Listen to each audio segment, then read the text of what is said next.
Welcome to The State of Us. Real people with honest opinions and the future of responsible media. Here's your host, Justin T. Weller.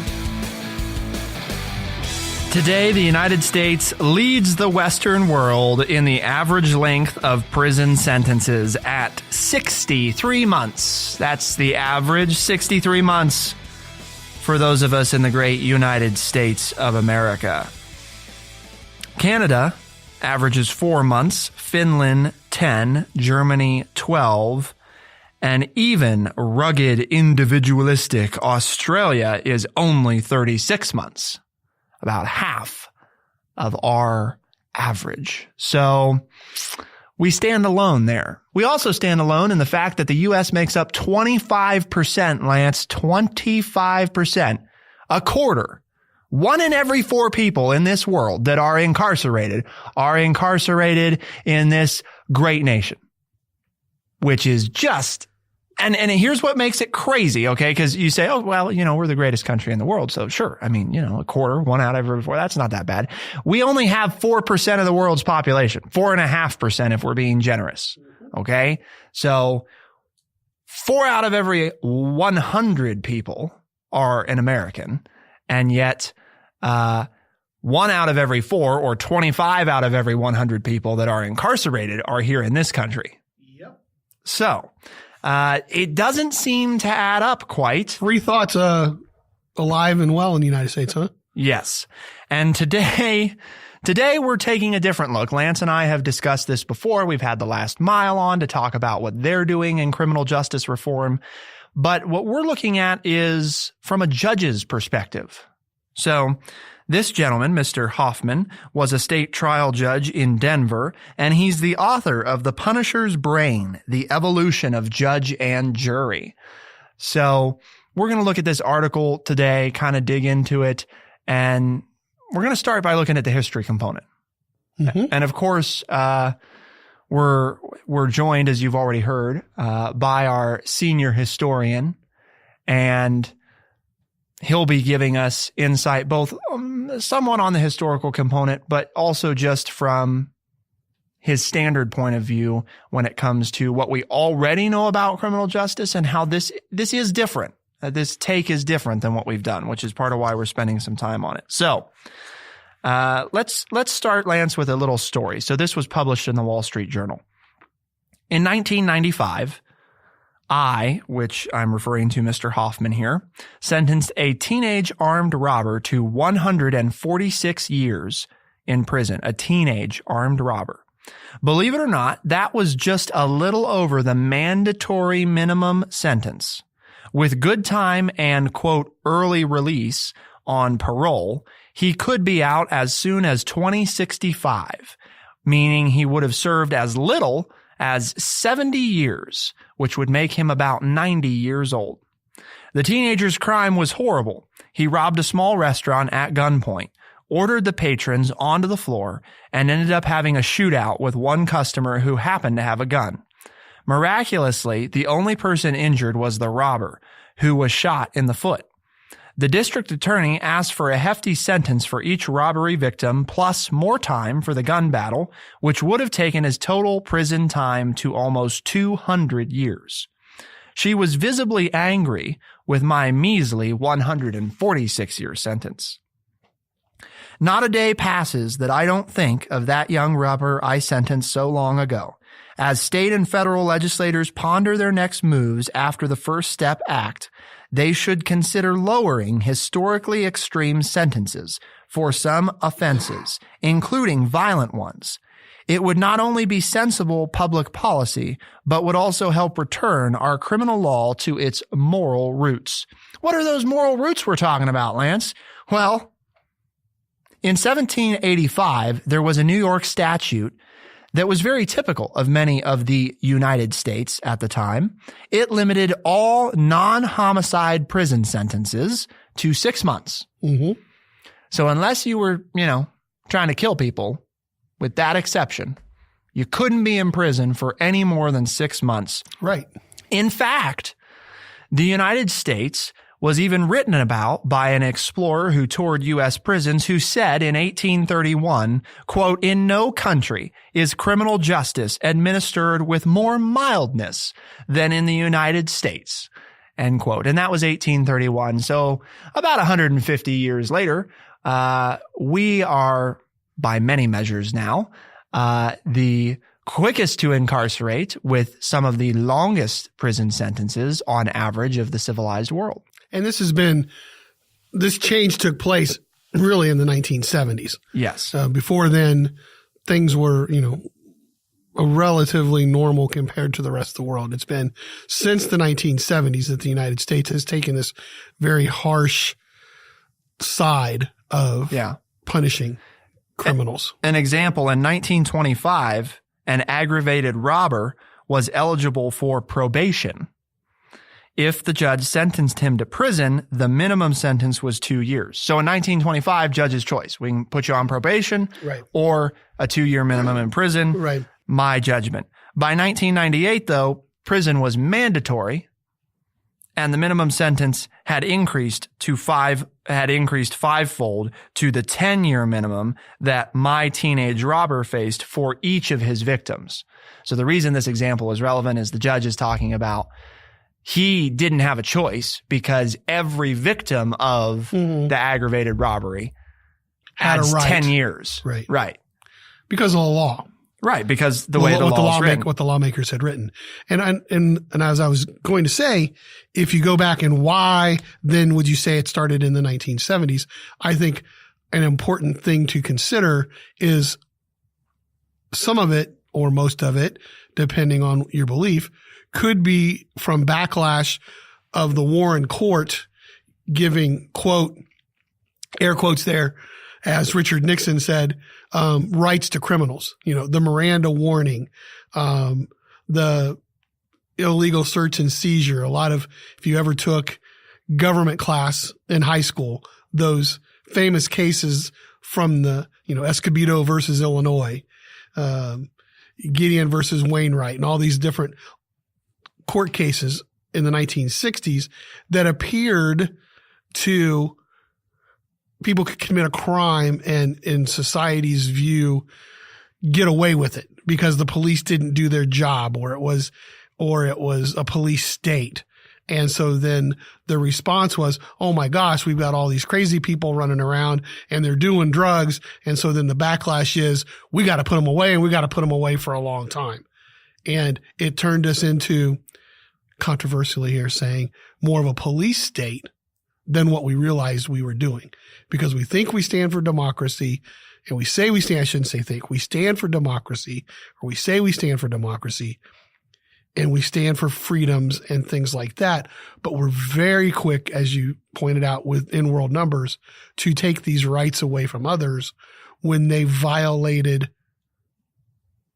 statutes that have been written, by then also saying we're going to take away the right of a judge who has been elected to a position to then, or appointed to a position, to use their education and judgment for a fair sentencing, and saying, no, we're going to take it out of your hands. And we, the legislature, are going to mandate what the sentences are.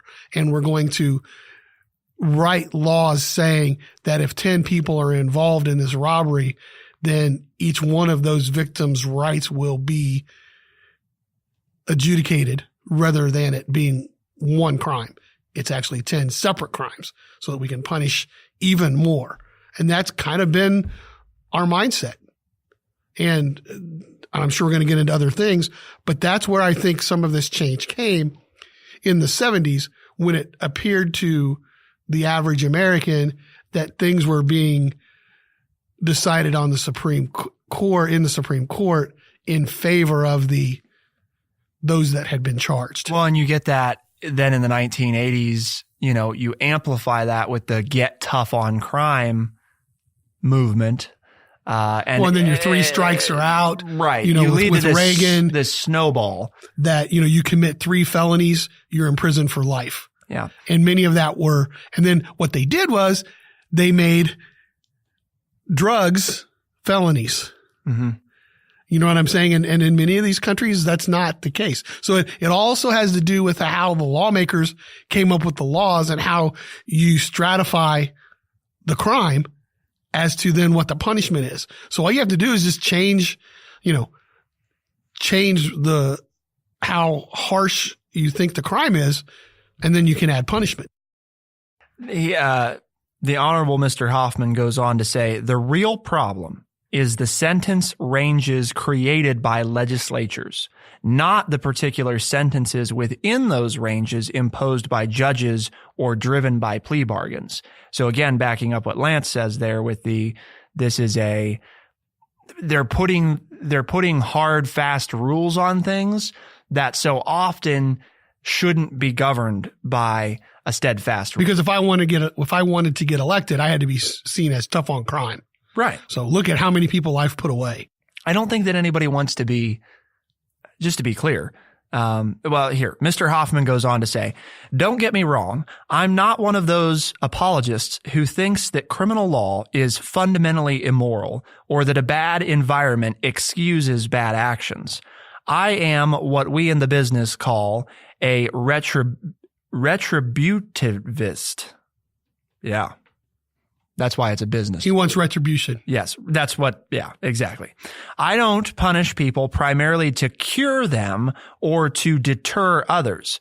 I punish them mainly because those who intentionally harm others deserve to be punished, in no small part to earn their way back into the social fold.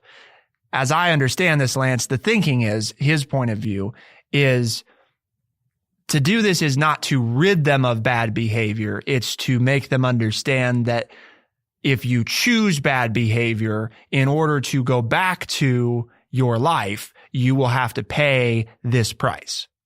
There's an old 70s police show called Beretta. He was a detective.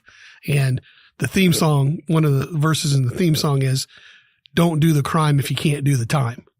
And that would be a retributionist attitude. Yeah. Is that, okay, you know what the punishment is for this crime. If you don't want to serve the punishment, then don't do the crime. That we're not playing around here, and that, we're not trying to solve your social ills. We're not putting you in jail for a deterrent. We're not trying to rehabilitate you. We are going to punish you for the crime you've committed. And society says that for this crime that you have committed, this is said punishment. Here's the part that I think's key. He writes, but if retribution offers a moral justification for punishment, it also imposes limits. This next line, we have a duty to punish wrongdoers, but that duty comes with the obligation not to punish criminals more than they deserve. Much of our criminal justice system has lost that moral grounding, and our use of prisons have become extreme. We dishonor victims of crimes that merit severe punishment when we sentence less serious crimes just as harshly. Mm-hmm. What do I tell the surviving relatives of a victim of second-degree murder when they see her killer sentenced to less time than someone who robbed a crowded restaurant? I don't know. To me, Lance, that's like the synopsis of this is something is wrong when a teenager, yes, does something stupid, but I think most of us would agree that an armed robbery where nobody got hurt should not be punished more than a convicted second-degree murderer. I mean, that's just one crime took a human life, the other didn't. Right. Whether the other one wanted to or tried to, it didn't. You can't. Yeah, you can't convict on the possibility of a crime. You can, because we did, but you shouldn't. But should we really punish people on how bad the crime could have been, or do we punish them on what it was? And you also have to remember that our founding fathers were coming from England at a time when they had debtor's prison, where you could be put in jail for owing people money, and you weren't let out until you could pay them back. Now figure that one out, right?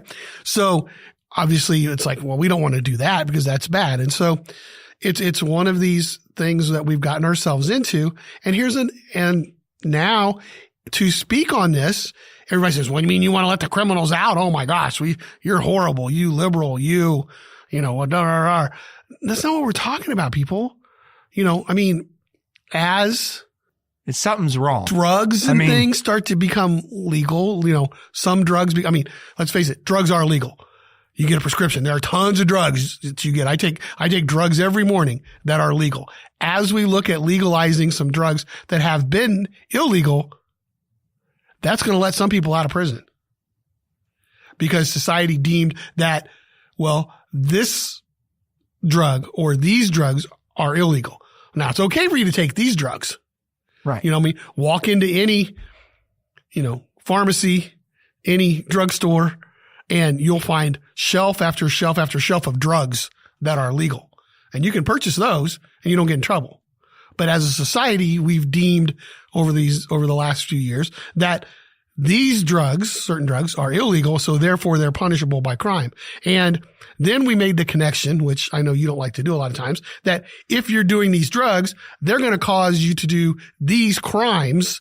And so therefore we're going to punish the drug user more harshly because of the crimes that they could commit while they're on those drugs. They haven't committed those crimes. But they might. So therefore if we punish drug users more harshly, we will see a drop in these other crimes that are done by drug users. And we've gotten to that point to where now, we haven't even gotten into the point that where people don't want to pay taxes, but you have to build the prisons, and there aren't enough prisons to incarcerate all the people that you want to put away.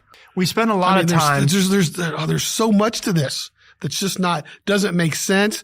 And we draw lines from one to the other when there isn't a line there. We make suppositions as a society that aren't necessarily provable. I'll give a fun fact for any of our traditionally more conservative minded individuals listening who generally view let's be tough on crime. Think of this. The Quakers are the ones that invented the prison system as a humane alternative. What does that mean? Well, I'll tell you in a second. But before I do that, Lance, we're trying to accomplish something specific by covering these topics, which the reality is they're not sexy. These are not flashy headlines. This is not who the president slept with. That's not what we're talking about. We're talking about real people who, in this case, a teenager who's been sentenced to 146 years in prison while a second-degree murderer had less than half that sentence. That's what we're talking about. Real stuff. So what's the mission, Lance? How do we embody that? Well, our mission is to educate people by providing honest, open, and respectful conversations on all topics. I hope we're doing that today. And if we're not, ethics@truechat.org. You send an email, ethics@truechat.org, and let us know.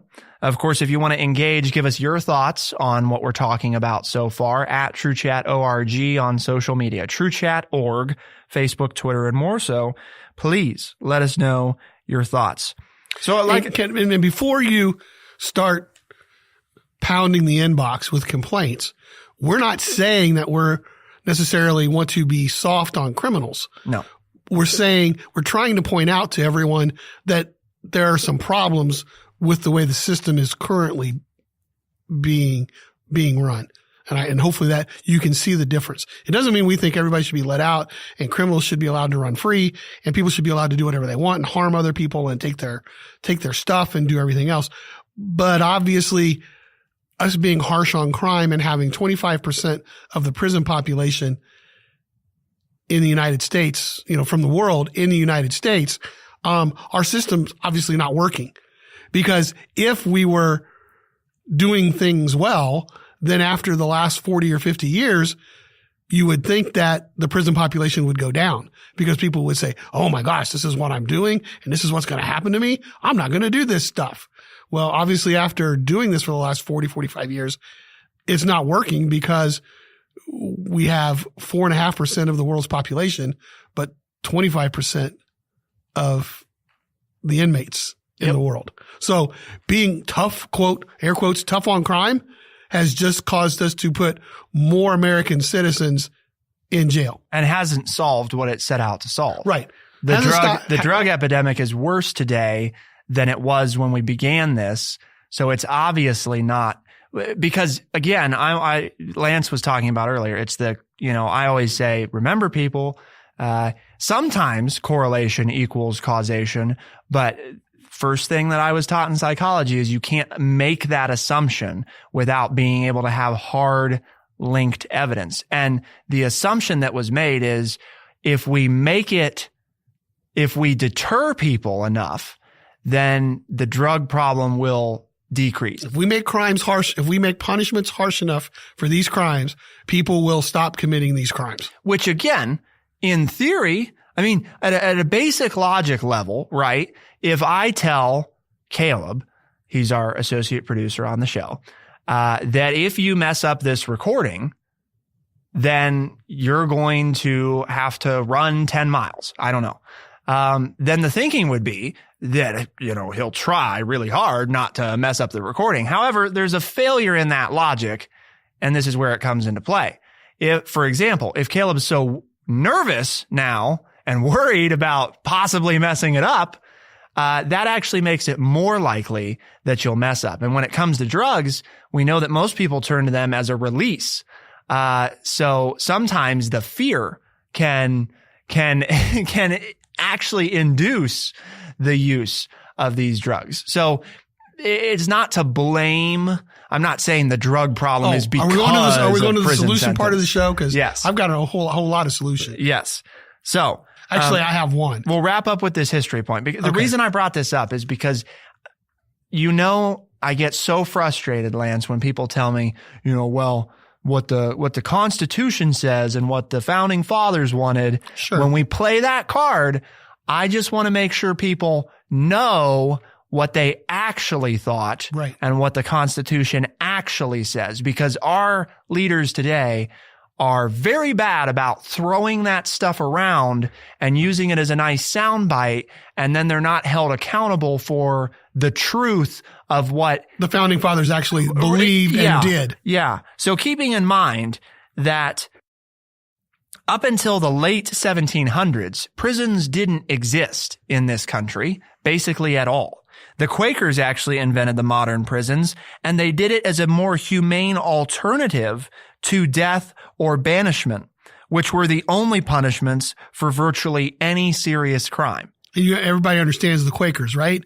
Their religious belief is one of nonviolence. They're pacifists. Yes. So the people who came up with the criminal justice system as we currently have it in the United States, or the idea of prisons, were people whose religious beliefs were nonviolent. Well, and keeping in mind that their penitentiaries were not intended to be criminal warehouses. Criminals were actually expected to work, to pray, and to reflect on their crimes.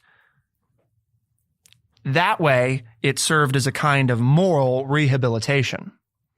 So, remembering that the individuals who invented the prison system had a very specific idea in mind, which was to get these individuals back to being productive members of society by doing what productive members of society do, right? By working while you're in prison and by taking time to reflect on a moral level on your choices. Yep.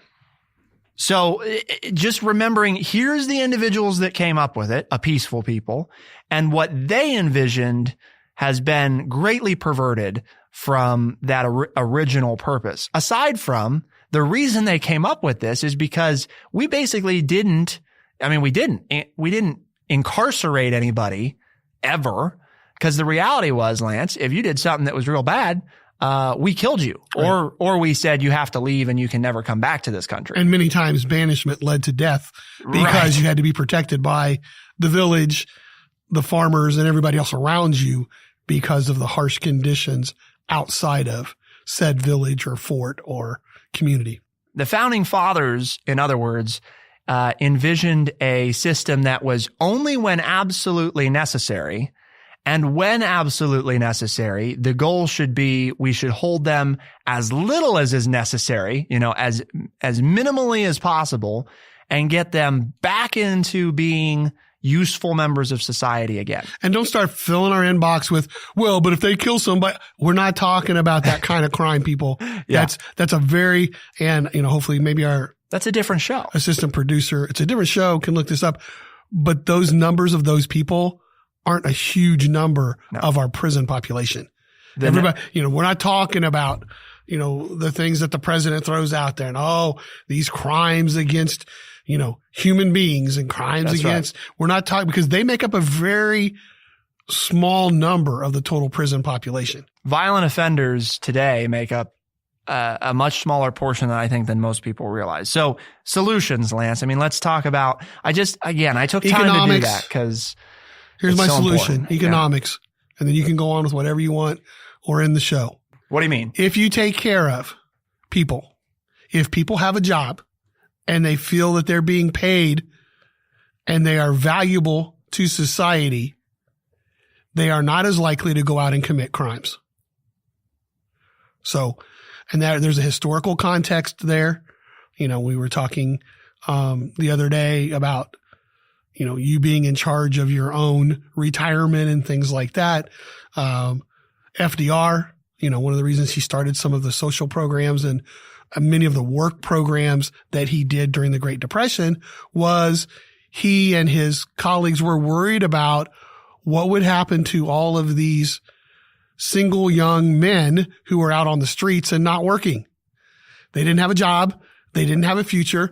They couldn't get married or have a family or own a home because they couldn't get a job. So, they might turn to crime. You look at the jihadists in the Middle East.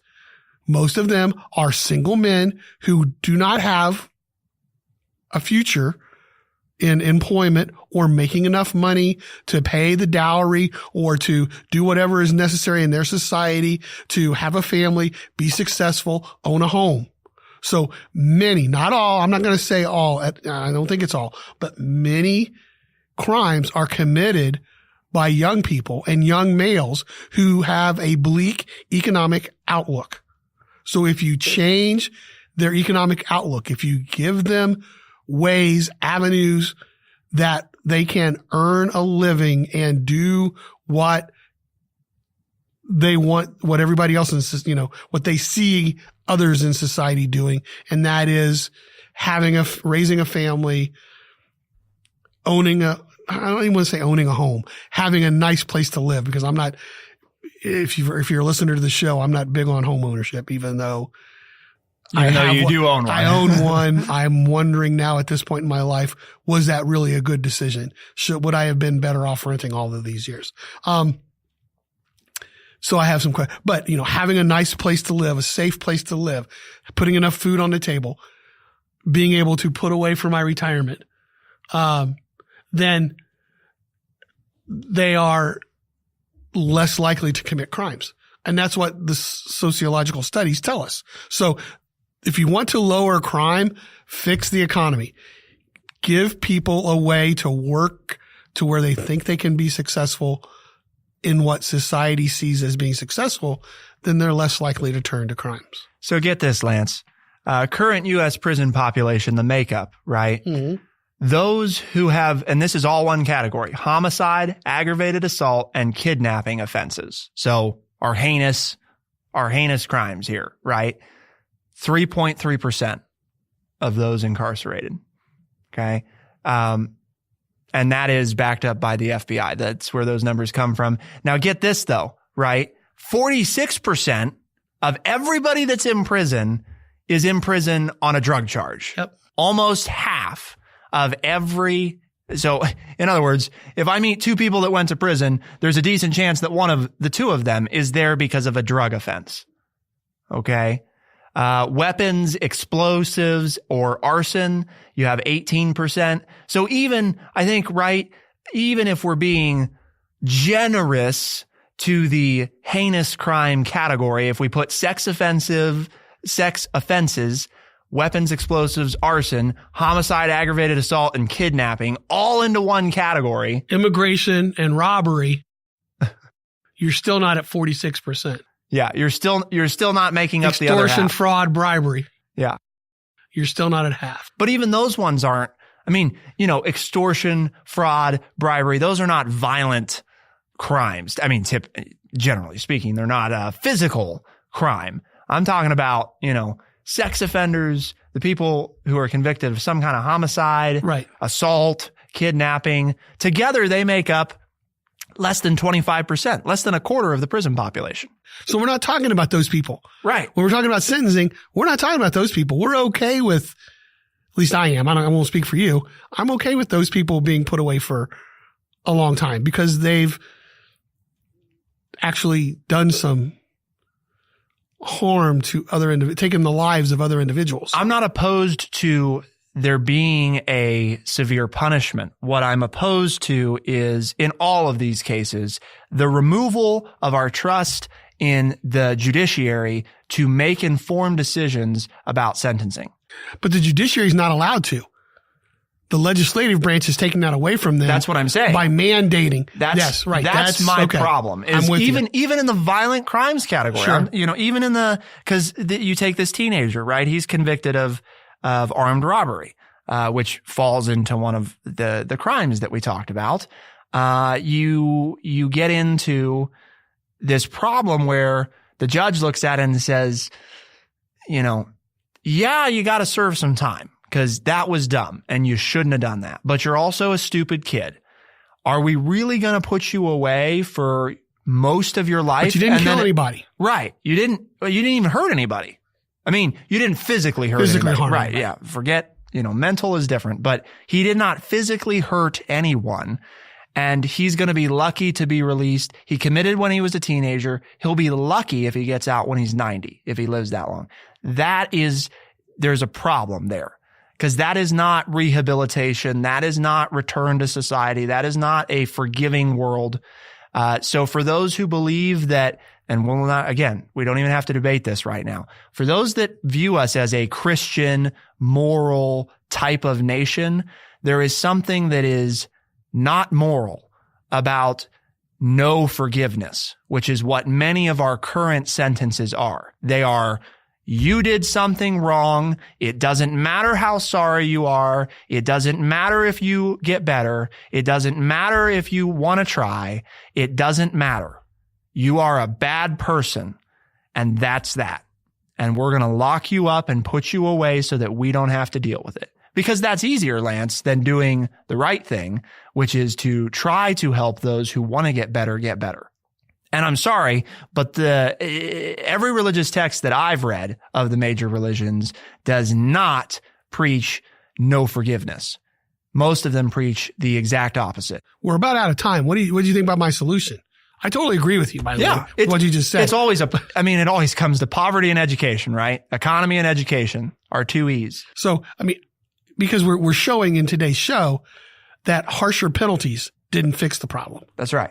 So this wasn't the solution. Yeah. We tried it. This isn't the solution. So it's time to try something else. A good economy doesn't get rid of criminals. Okay. So just for anybody out there who's thinking, well, you can't get rid. I'm not saying you'll get rid of prisons. I'm saying, and I think what Lance is saying is that the vast majority of these problems, the vast majority of people who commit crime is because they felt that was the best option. Yep. So if we remove that component, then what you're left with are the people who just don't play well with others. Yes. And that's we can tackle that then in a different way. And if we had more resources, maybe we could figure out a way to actually, help some of those individuals, because then we might have more money to spend on things like mental health care. Mm-hmm. And then maybe we avoid some of those things. Or schools. Yeah. We spend a lot of money locking up a lot of people and we say no forgiveness. And yet supposedly we're a moral country. And those, I just don't see how they jive. They don't. That's why you don't see it, is because they don't. Okay. Glad I'm not alone. On that note, Lance, there's a lot of ways people can listen and tune in. And we challenged our listeners this year, right, to invite at least one new person to listen. So what are the ways that new listeners could tune in? Well, any Apple Podcast, Spotify, or Stitcher. Mm-hmm. And anywhere else that fine podcasts are found. Hey, if there's another place, go for it. That's right. It's simple. Those three usually take care of it, though. Please engage. Let us know your thoughts. Are we a moral country? Because I don't think we're acting like it right now, at least not with the criminal justice system. So let us know at TrueChat.org, Facebook, Twitter, all the social media at TrueChat.org. For the State of Us on TrueChat in Urbana, I'm Justin T. Weller. And I'm Lance Jackson. Thank you so much for tuning in. We'll see you next time. Be the change.